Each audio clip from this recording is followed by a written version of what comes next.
ஆன்மீக அன்பர்கள் அனைவருக்கும் அன்பான வணக்கம். நாம் நம்மளோட சேனலில் தொடர்ந்து நிறைய ஆன்மீகம் சம்மந்தமான பல வீடியோ பதிவுகள் தாங்க பார்த்துக்கிட்டு இருக்கோம். அந்த வகையில் நாம் இன்றைக்கி என்ன பதிவு பார்க்க போகிறோம் அப்படின்னா, டிசம்பர் 13ஆம் தேதி கார்த்திகை தீபத்துக்கு பிறகு கும்பராசிக்காரங்களுக்கு எந்த மாதிரியான பலன்கள் கிடைக்க போகுதுன்னு தாங்க. இது கூடவே இந்த மாதத்தில் வரக்கூடிய தீப திருநாளை பற்றியும் திருவண்ணாமலையை பற்றியும் கும்ப ராசிக்காரங்களை பற்றியும் நிறையவே இன்ட்ரெஸ்டிங்கான விஷயங்களை பார்க்கலாம். இந்த மகா தீபமானது எந்த நாள் வருது, நாம் எந்த டைமுக்கு வீட்டில் விளக்கு ஏற்றணும், இதை பற்றியும் பார்க்கலாங்க.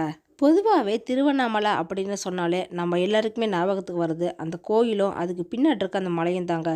இந்த மலை பிரம்மாண்டமாக நிற்கிதுங்க, பல யுகங்களை கடந்து நிற்கிது அப்படின்னு சொல்கிறாங்க. இதோடு இந்த திருவண்ணாமலையில் இருக்கக்கூடிய 14 கிலோமீட்டர் தூரம் கொண்ட இந்த கிரிவல பாதையும் தாங்க. இந்த கிரிவல பாதையில் ஏறக்குறைய 99 கோயில் இருக்குதாங்க. இதில் முருகர், அம்பாள், விநாயகர் இப்படின்னு நிறைய கோயில் இருக்குது. இதோடு ஒவ்வொரு ராசிக்கு உண்டான தனித்தனி கோயிலும் இதில் அமைஞ்சிருக்குதுங்க. ஒவ்வொரு மாதமும் வரக்கூடிய பௌர்ணமி அமாவாசையில் மக்கள் நிறைய பேர் கிரிவல பாதை போகிறாங்கங்க. அது மட்டும் இல்லாமல் மற்ற நாளில் கூட கிரிவலம் போகிறாங்க. ஏன்னா ஒவ்வொரு நாளுமே ஒவ்வொரு பலன்களை நமக்கு கொடுக்குற மாதிரி தாங்க இருக்குது. அதனால தான் மக்கள் நிறைய பேர் மற்ற நாளில் கூட கிரிவலம் போகிறத வழக்கமாக வச்சுருக்குறாங்க. அது மட்டும் இல்லாமல் வெளியூர் மக்கள் வராங்க. இது கூடவே ஃபாரினர்ஸ் கூட வந்துட்டு போகிறாங்க. இது ஒரு டூரிஸ்ட் பிளேஸாகவும் இருக்குதுங்க. அது மட்டும் இல்லாமல் ஆன்மீக ரீதியாகவும் நிறைய பேர் பார்த்துட்டு போகிறாங்க. இப்படி இருந்தாலுமே கூட இந்த வருஷத்தில் ஒரு தடவை வரக்கூடிய பௌர்ணமி ரொம்பவே விசேஷமானதாக இருக்குதுங்க. ஏன்னா இந்த நாளில் தான் மகா கார்த்திகை தீபமானது திருவண்ணாமலையில் ஏற்றுறாங்க. படைக்கும் கடவுளான பிரம்மாவுக்கும் காக்கும் கடவுளான விஷ்ணுவுக்கும் சிவன் ஜோதிடமாக காட்சி அளித்தது இங்கே தாங்க. இது பஞ்சபூத தலத்தில் அக்னி சொல்கிற விதமாக தான் இந்த திருவண்ணாமலை அமைஞ்சிருக்குது. இதோடு இந்த நாளில் தான் அன்னை பார்வதி தேவியும் விரதம் இருந்து சிவனிடம் இடப்பாகத்தை பெற்றதாகவும் சொல்லப்படுதுங்க. அந்த உருவத்தை தாங்க நாம அர்த்தநாரீஸ்வரராக வணங்குறோம். இதோடு இந்த டிசம்பர் மாதம் தமிழ் மாதத்தில் கார்த்திகை மாதத்தோடு வரதுனால இது முருகனுக்கு உகந்த மாதமாக சொல்லப்படுறாங்க. அதோடு விஷ்ணு, சிவன், அம்பாள் இப்படின்னு நிறைய சாமிக்கு உகந்த மாதமாக இருக்குதுங்க.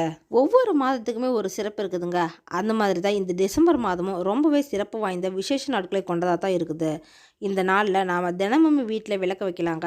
அதாவது நம்ம வீட்டு வாசல் இருக்கு இல்லைங்களா, நிலைவாசல், அந்த இடத்துல 2 விளக்கு வைக்கணுங்க டெய்லியுமே. இந்த மாதிரி வைக்கிறதுனால நம்ம வீட்டுக்கு சுபிஷம் கிடைக்கும் அப்படின்னு, மகாலட்சுமி அருள் கிடைக்கும் அப்படின்னு நம்மளோட பெரியவங்க சொல்லி கொடுத்துருக்குறாங்க. இந்த மாதம் ஃபர்ஸ்ட்ல இருந்தே கொடியேற்றத்துடன் திருவிழா ஆரம்பிச்சிருச்சிங்க திருவண்ணாமலையில்.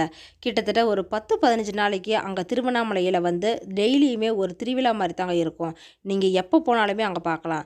ஒவ்வொரு நாளுமே ஒவ்வொரு சாமியை அலங்காரம் செஞ்சு ஊர்வலமாக கூட்டிகிட்டு வராங்க தினமுமே நைட்டில்.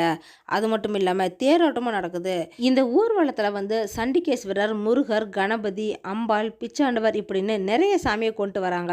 கூடவே இந்த தேரோட்டத்தை பார்க்குறதுக்கும் மக்கள் பலாயிரக்கணக்கான பேர் திருவண்ணாமலைக்கு வராங்க. அது மட்டும் இல்லாமல் தேரை வடம் பிடிச்சு இழுக்கிறாங்க. அவங்களோட பாவங்கள், கஷ்டங்கள் எல்லாமே குறையணும் அப்படின்னு தாங்க. இது மாதிரி நீங்கள் யாரெல்லாம் போய் இந்த தேர் திருவிழாவை பார்த்துருக்கீங்க அப்படின்னு கமெண்ட் பாக்ஸில் சொல்லுங்கள். கூடவே ஓம் நம சிவாயா அப்படிங்கிற மந்திரத்தை 3 தடவை கமெண்ட் பாக்ஸில் பதிவிடுங்க. அப்படியே சிவனை பிடிச்சவங்க எல்லாரும் ஒரு லைக்கும் பண்ணிடுங்க. இதில் தீபத்துக்கு முதல் நாள் பரணி தீபம் வைக்கிறது தாங்க நம்மளோட வழக்கத்தில் இருக்குது. இது ரொம்பவே விசேஷமானதும் கூட. ஏன்னா இந்த தீபம் மூலிமா ஒருத்தரோட வாழ்க்கையில் அவங்களோட வாழ்நாளுக்கு பிறகு சேர்த்து வைக்கிற புண்ணிய நாளுக்கான பலனாக தாங்க இந்த பரணி தீபம் சொல்லப்படுது. பாவத்தை போக்கு பரணி தீபம் அப்படின்னு சொல்கிறாங்க. இது கூடவே இதை யம வழிபாடும் அப்படின்னு சொல்லப்படுதுங்க. இந்த பரணி நட்சத்திரம் முன்னோர்களை வழிபட நமக்கு ரொம்பவே நல்ல நாளாக இருக்குது. யம தர்மனின் அருளை பெறுறதுக்கு இந்த பரணி தீபம் நமக்கு ஒரு வகையில் உதவி செய்யுதுங்க. இது நிறைய பேருக்கு தெரியறதில்ல. அதனால தான் நிறைய பேர் இந்த பரணி தீபத்தை ஏற்ற மாட்டேங்கிறாங்க. கார்த்திகை தீபம் விளக்கு ஏற்றுவாங்க, அடுத்த நாள் விளக்கு ஏற்றுவாங்க, 3ஆவது நாள் தொடர்ந்து விளக்கு ஏற்றுவாங்க. ஆனால் அது தவறான வழிபாட்டு முறைங்க. ஃபஸ்ட்டு பரணி தீபம் ஏற்றணும், அடுத்த நாள் மகா கார்த்திகை தீபம் ஏற்றணுங்க, 3ஆவது நாளாக பஞ்சாத்திர தீபம் ஏற்றணும். அதுதான் சரியான வழிபாட்டு முறையில் அமைஞ்சிருக்குது. அப்படி பார்த்தீங்கன்னா இந்த மாதம் நமக்கு டிசம்பர் 12ஆம் தேதி பரணி தீபமானது வருதுங்க. அன்னைக்கு காலையில் திருவண்ணாமலையில் பரணி தீபத்தை ஒரு 4 மணிலேருந்து 5-6 மணிக்குள்ளேயே ஏற்றிடுவாங்க. நாம் இந்த தீபத்தை வீட்டில் ஏற்றுறோம் அப்படின்னா அன்றைக்கி சாயந்தரமாக 6 மணிக்கு மேலே பூஜை அறையில் 5 தீபங்களை ஏற்றலாங்க. ஏன்னா இது பஞ்சபூதங்களை சொல்லக்கூடிய விதமாக தாங்க 5 விளக்கு ஏற்றுறோம்.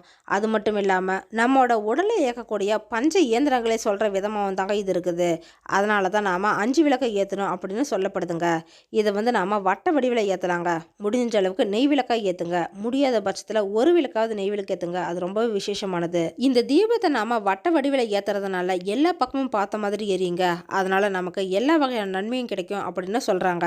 அடுத்த நாளா மகா கார்த்திகை தீபம் வந்து நமக்கு டிசம்பர் 13ஆம் தேதி அமைஞ்சிருக்குதுங்க. அன்னைக்கு சாயந்தரமா திருவண்ணாமலையில மலையின் உச்சியில வந்து இந்த மகா தீபத்தை ஏத்துறாங்க. இந்த மலை வந்து 2668 அடி உயரம் கொண்டதுங்க. இதுல வந்து 5 அடி உயரம் கொண்ட ஒரு பெரிய கொப்பரையை மேலே எடுத்துட்டு போயிட்டு அதுல 3500 லிட்டர் நெய்யை ஊத்தி 1000 மீட்டர் காடா துணி இதுக்குன்னு தனியாக செய்யப்படுதுங்க. ஒரு திரி போட்டு இதன் மூலியமா தாங்க மலை மேலே சரியாக 6 மணிக்கு இந்த மகாதீபத்தை ஏற்றுறாங்க. இதை பார்க்கறதுக்குனே மக்கள் லட்சக்கணக்கான பேர் அன்னைக்கு திருவண்ணாமலையில் இருப்பாங்க. அது மட்டும் இல்லாமல் இந்த தீபம் வந்து தொடர்ந்து ஒரு 11 நாட்கள் எரியுதுங்க. இதை பார்க்கறதுக்கும் மக்கள் நிறைய பேர் திருவண்ணாமலைக்கு வந்துட்டும் போயிட்டு தான் இருப்பாங்க. நாம் இந்த தீபத்தை வீட்லேயும் இல்லை கோயில்லையும் வைக்கிறோம் அப்படின்னா அன்னைக்கு சாயந்தரமாக 6 மணிக்கு மேலே வைக்கலாங்க. எவ்வளோ தீபம் வேணாலும் நாம் ஏற்றிக்கலாங்க. அதுக்கு கணக்கு கிடையாது. அவங்கவுங்க வசதிக்கு பொறுத்த மாதிரி எவ்வளோ தீபம் வேணாலும் நீங்கள் வச்சுக்கலாம். அடுத்த நாள் 3வது நாளாக நாம் தீபம் ஏற்றணுங்க. இந்த தீபம் வந்து பஞ்சாத்தர தீபம் அப்படின்னு சொல்கிறோம். இது வந்து டிசம்பர் 14ஆம் தேதி நமக்கு வருதுங்க. இதுதான் கடைசி 3வது நாளாக நாம் ஏற்றக்கூடியது. இந்த மகா கார்த்திகை தீபம் அன்னைக்கு நம்ம வீட்டில் விரதம் இருந்து கூட வழிபாடு செய்யலாங்க. இதுக்குன்னே தனியாக ஸ்பெஷலான ஒரு நெய்வேத்தியமே இருக்குதுங்க. கார்த்திகை பொரியும் அப்பமும் தாங்க. இது எல்லாருக்குமே தெரிஞ்ச ஒன்று. இது கூடவே இந்த தீப நாளில் தாங்க மாவழி சுற்றுற வழக்கமும் நிறைய ஊரில் இருக்குது. இது திருவண்ணாமலையில் முக்கியமாக ஃபேமஸாக இருக்கிற ஒன்று. அடுத்ததாக இந்த கும்பராசிக்காரங்களுக்கு எந்த மாதிரியான பலன்கள் அமைஞ்சிருக்குன்னு இப்போ பார்க்கலாங்க. பொதுவாகவே இந்த கும்பராசிக்காரங்களுக்கு அறிவு திறமை ஜாஸ்திங்க. அது மட்டும் இல்லாமல் இந்த மாதம் வந்து ரொம்பவே அறிவாக யோசிக்க போகிறாங்க. அதனால் ரொம்ப நாளாக தீர்க்க முடியாத பிரச்சனைக்கான முடிவை கூட இந்த மாதத்தில் அவங்க யோசிச்சு எடுப்பாங்க.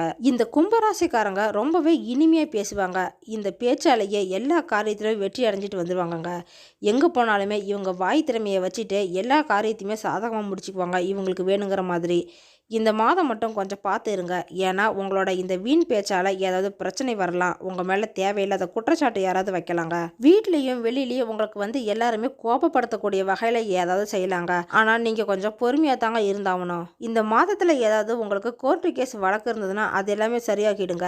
வீடு மனை வாங்குற விஷயத்தில் இருந்த தடைகள் எல்லாமே நீங்கிடும். அதனால் உங்களுக்கு புதிய ஒரு பாதை வந்து உருவாக போகுதுங்க. கொஞ்சம் பார்த்து மட்டும் கவனமாக இருந்துக்குங்க. தொழில் வியாபாரம் இந்த மாதம் வந்து எப்பயும் இருக்கிற மாதிரி தாங்க இருக்கும். ஆனால் லாபம் உங்களுக்கு கொடுக்காது. இருந்தாலுமே கூட வருமானத்துக்கு எந்த குறையுமே இருக்காதுங்க. எப்பயும் இருக்கிற மாதிரியே தான் இருக்கும். நீங்கள் டெய்லியும் செய்கிற மாதிரியே செலவு இல்லைன்னா சேமிப்பு இந்த மாதிரி எது செய்கிறீங்களோ அது எல்லாமே கரெக்டாக இந்த மாதம் ஃபுல்லாகவே செஞ்சு முடிச்சுக்குவீங்க. எக்ஸ்ட்ரா உங்களுக்கு லாபம் தான் கொடுக்காதே தவிர வருமானம் வந்து கரெக்டாக தாங்க இருக்கும். அதனால் பணத்தை பற்றி எந்த ஒரு பிரச்சனையும் இல்லைங்க. புதுசாக ஏதாவது தொழில் ஆரம்பிக்கிறீங்க அப்படின்னா அது எல்லாமே இந்த மாதத்தில் செய்ய வேணாங்க. இல்லை நீங்கள் தொழிலை விரிவாக்கம் தான் பண்ணுறீங்க அப்படின்னா அது கூட இப்போ வேணாங்க. ஏன்னா இந்த மாதம் வந்து உங்களுக்கு இது எல்லாமே செய்யறதுக்கு சரியான நேரமா இல்லைங்க. கொஞ்சம் இதை வந்து இந்த மாதத்துக்கு தள்ளி வைங்க. அடுத்த மாதம் இதெல்லாம் பார்த்துக்கலாம்.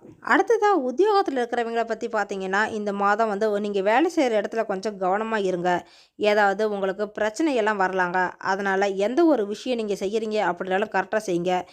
ஏதாவது வேலை அதிகமாக கொடுத்தாங்கன்னா அதை கூட நீங்கள் செஞ்சு முடிச்சிருங்க. அதனால் உங்களுக்கு நல்ல பேர் கிடைக்கலாம். வீண் பிரச்சனை வராமலும் நீங்கள் பார்த்துக்கலாங்க.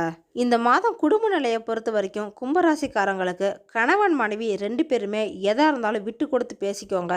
எந்த ஒரு பிரச்சனையாக இருந்தாலுமே அதுக்கு நீங்கள் பேசி முடிவெடுத்தீங்கன்னா அது ஒரு நல்ல சூழ்நிலையை உங்களுக்கு உருவாக்கி கொடுத்துருங்க. இதனால் குடும்பத்தில் வந்து அமைதி இருக்கும். கோபத்தை குறைச்சிக்கிறது நல்லதுங்க 2 பேத்துக்குமே. பெண்களாக இருக்கிற பட்சத்தில் நீங்கள் அறிவுபூர்வமாக இந்த மாதம் செஞ்சு தாங்க செயல்படுவீங்க. ரொம்ப நாளாக நீங்கள் செய்ய நினைச்ச காரியம் எல்லாமே இந்த மாதத்தில் நீங்கள் செஞ்சு முடிச்சுக்குவீங்க. ஆனால் மற்றவங்க விஷயத்தில் மட்டும் கொஞ்சம் தலையிடாமல் கம்முன்னு இருக்கிறது நல்லதுங்க உங்களுக்கு. கலைத்துறையில் இருக்கிறவங்க இந்த மாதம் கொஞ்சம் பார்த்து இருந்துக்குங்க. ஏதாவது நீங்கள் வேலை செய்கிற இடத்துல சின்ன சின்ன பிரச்சனைகள் எல்லாம் வரலாங்க. கோபத்தை கொஞ்சம் குறைச்சிக்கிட்டு கரெக்டாக இருந்துக்குங்க. அரசியல் துறையில் இருக்கிறவங்களுக்கு இந்த மாதம் நல்லா தாங்க இருக்குது. எந்த ஒரு பிரச்சனையாக இருந்தாலும் அதை ஸ்ட்ராங்காக நின்று ஃபேஸ் பண்ணணும் அப்படின்னு நினைப்பீங்க. இந்த மாதம் உடல்நிலையில் வந்து ஏதாவது சின்ன சின்ன பிரச்சனை வருங்க. நேரத்துக்கு சாப்பிட்டு கரெக்டாக டேப்லெட்டும் போட்டுக்கோங்க. ஸ்டூடெண்ட்டை பொறுத்த வரைக்கும் இந்த மாதம் ரொம்பவே நல்லா இருக்குதுங்க. நீங்கள் ஃப்யூச்சரை பற்றி யோசிப்பீங்க. அது மட்டும் இல்லாமல் மேலே படிக்கணும் அப்படின்னு நினச்சிங்கன்னா அதை படிக்கிறதுக்கு என்ன முயற்சியோ அது எல்லாமே இந்த மாதம் செய்வீங்க. எக்ஸாம் எழுதியிருந்தீங்கன்னா அதில் நல்ல ஒரு ரிசல்ட் கிடைக்க போகுதுங்க. அதனால் எந்த ஒரு விவகாரத்துலையும் தலையிடாமல் இருக்கிறது நல்லது தான். இது மாதிரியான பலன்கள் தாங்க இந்த மாதம் கும்பராசிக்காரங்களுக்கு இந்த கார்த்திகை தீபத்துக்கு பிறகு நடக்க போகுது. நீங்கள் எல்லா வகையிலுமே வெற்றி பெறத்துக்கு பரிகாரமாக விநாயகரை அருகம்புல் சாத்தி வணங்குங்க, தீபம் ஏற்றுங்க, நல்லது நடக்கும். காரிய தடைகள் எல்லாமே நீங்கி வெற்றி கிடைக்குங்க. ஓகே ஃப்ரெண்ட்ஸ், இந்த வீடியோ பதிவு உங்களுக்கு பயனுள்ளதாக இருக்கும் அப்படின்னு நினைக்கிறேன். அடுத்தடுத்து நம்ம சேனலில் ஆன்மீகம் சம்மந்தமான பல வீடியோ பதிவுகள் தாங்க வரப்போகுது. ஸோ நம்ம சேனலை நீங்கள் இப்போ தான் ஃபஸ்ட் டைம் பார்க்குறீங்க அப்படின்னா சப்ஸ்கிரைப் பண்ணி வச்சுக்கோங்க. கூடவே பெல் ஐக்கனையும் கிளிக் பண்ணி வச்சுக்கோங்க. அப்போ தான் நாங்கள் போடுற வீடியோ பதிவு உங்களுக்கு உடனே நோட்டிஃபிகேஷனாக கிடைக்குங்க.